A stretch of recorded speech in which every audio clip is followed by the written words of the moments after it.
We're standing here in what we call the Cattle Pocket, here in the Alabama Hills just west of Lone Pine, California. Bud Boetticher came here and made Seven Men from Now. Lone Pine is nestled between the Sierra Mountains on the west and Death Valley on the east. It is located about 200 miles north of Los Angeles and Hollywood, so it was not that difficult for them to drive up here to use this location. We know that Hollywood came to Inyo County, which is the county we're in 1915 with a Cecil B. DeMille film called Jimmy Fadden Out West. The first full film that worked here in the Alabama Hills was The Roundup and starred Roscoe Fatty Arbuckle. The Roundup actually opened the doors to Hollywood, and very quickly many movie companies were coming here. In fact, they built the Dow Hotel in 1923 to accommodate the different film companies that were coming up here, so they didn't have to camp out in the Alabama Hills themselves.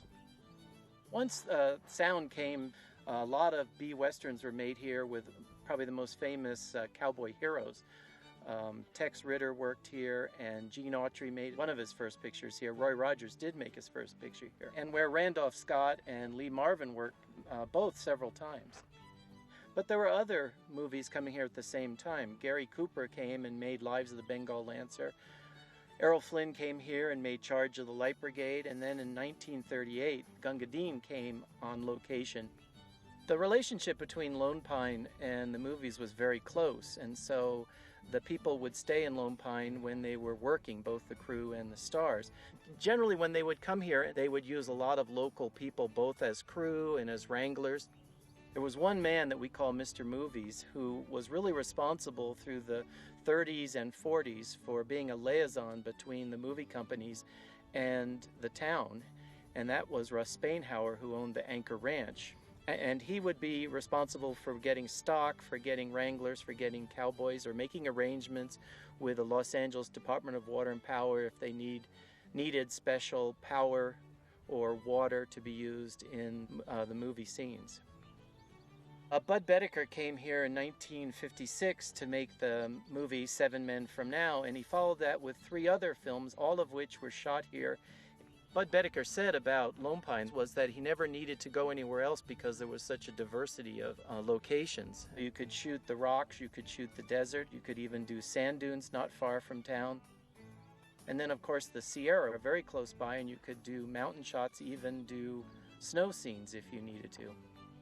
One writer called Lone Pine, he said, intimate but epic, and I think the Seven Men from Now sequences really show that feeling where it's very intimate, and yet there's these wide open spaces and grand landscapes that you could shoot against.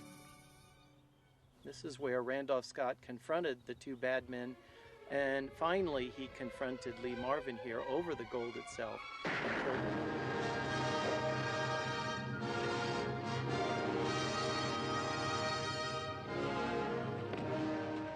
Sitting on the rock at the southern end of Cattle Pocket, where Randolph Scott came to rest after the horse dragged him. This is where he was found bleeding to death by the couple, and actually his life was saved in the movie.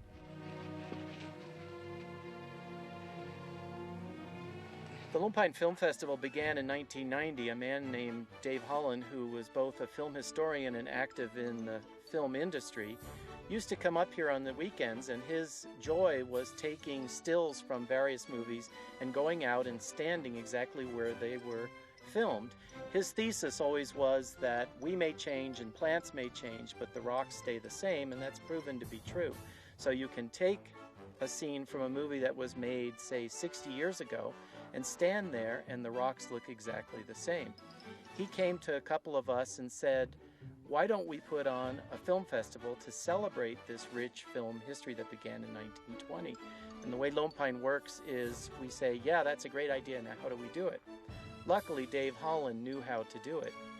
When we began the festival, we thought, well, maybe it'll last 6 years, and because there's only a certain number of films, but it turned out that fans love seeing the films projected on a large screen, and it just seemed to grow year after year. So we're 15 years later, and we're stronger than ever.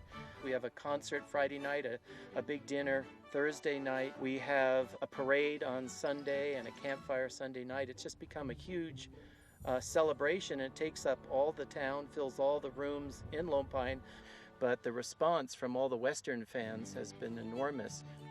We even had Bud Boetticher as a guest, and Burt Kennedy came several years before his death, and it was exciting to have the two of them together. And we brought them out here, and they reminisced about the area. Burt said that he spent most of the time out on the set of Seven Men from Now, which he had written the script for, and he said that's where he really learned about Westerns and writing the scripts. I think our festival stands out in a special niche because we not only show Western films, but we actually take people out so they can stand exactly where Roy Rogers stood, or Hopalong Cassidy, or Tyrone Power, or Errol Flynn, or Rita Hayworth, or Susan Hayward, or Jodie Foster, or Mel Gibson. They all worked here. And so it's very exciting to stand exactly where these stars stood and to see the locations exactly the way they looked 50, 80 years ago. People travel a long ways to have that experience. Looks like we got company, Annie. Ha!